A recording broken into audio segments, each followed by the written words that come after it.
سلام دوستای عزیز، امیدوارم اوقات خوشی رو داشته باشید. امروز بریانی درست میکنیم. 4 عدد گوجه، گشنیز، زردچوبه به مقدار لازم، نمک به مقدار لازم، مساله بریانی به مقدار لازم، تخم گشنیز به مقدار لازم، زیره به مقدار لازم، برگ به 4 عدد، 1.5 پیمانه برنج، روغن به مقدار لازم، رون مرغ 3 عدد، سیر 4 حبه، پیاز گاز 2 عدد و زعفرون دم کرده. مرغا رو اول سرخ میکنیم.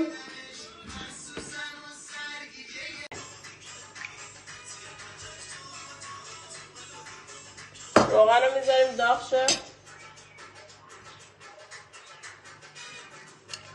برگای او رو میذاریم داخلش، نصف زیره اینطوری. حالا مرغا رو میذاریم داخلش که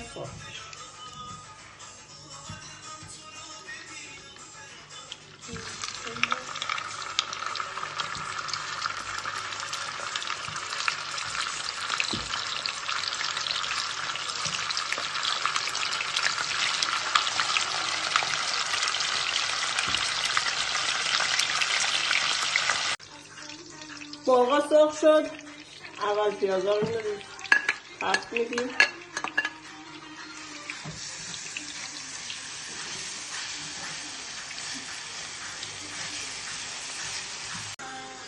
به این مرحله که رسید ادویه‌ها رو بهش اضافه میکنیم.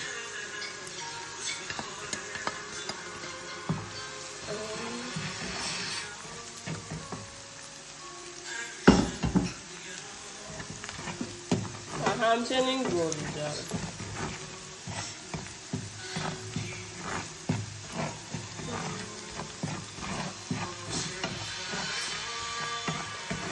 و سیرم با پیاز رنده کردیم.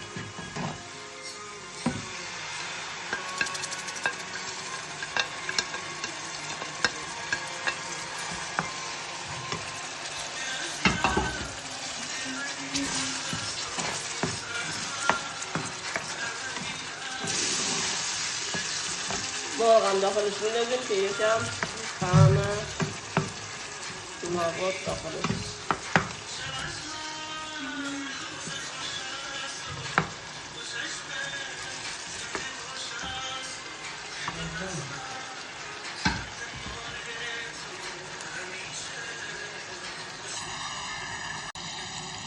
داخل برنج، نمک، هل، زیره میندازیم تا قل بزنه.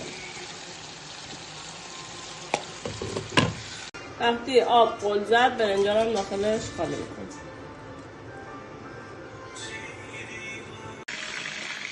برنج نگاه میکنیم. وقتی اینجوری نرم شد آب کشش میکنیم. 10 دقیقه کافی بمونه.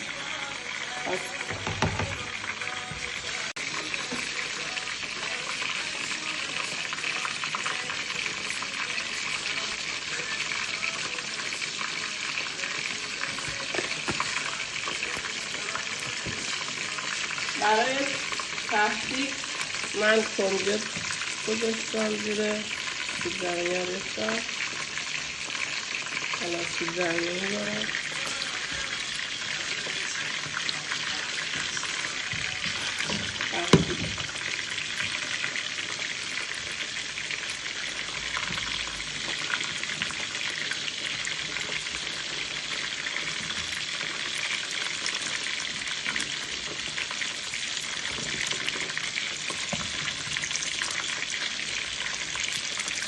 حالا برنجا رو لایه لایه میریزیم.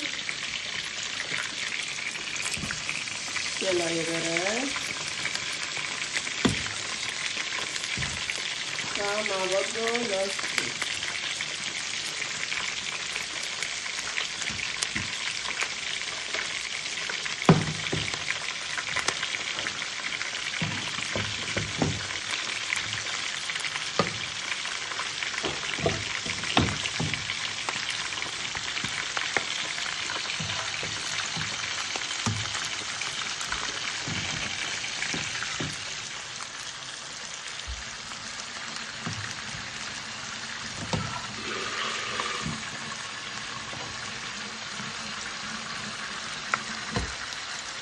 زعفران می‌ریزیم.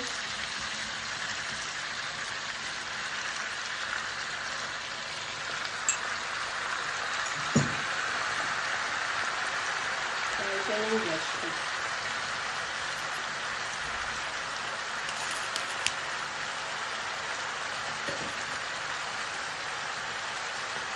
لایه دوباره بره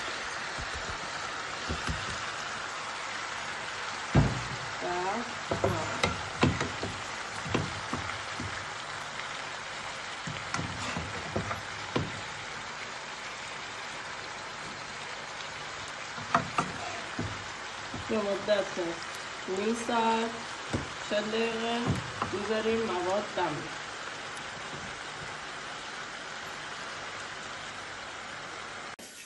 دوستان عزیز بریانی ما آماده شد. امیدوارم که خوشتون اومده باشه. شما هم آماده کنید. منتظر نظرات، لایک، سابسکرایب تون هستیم. امیدوارم ویدیو رو برای دوستانتان هم بفرستین. نوش جان.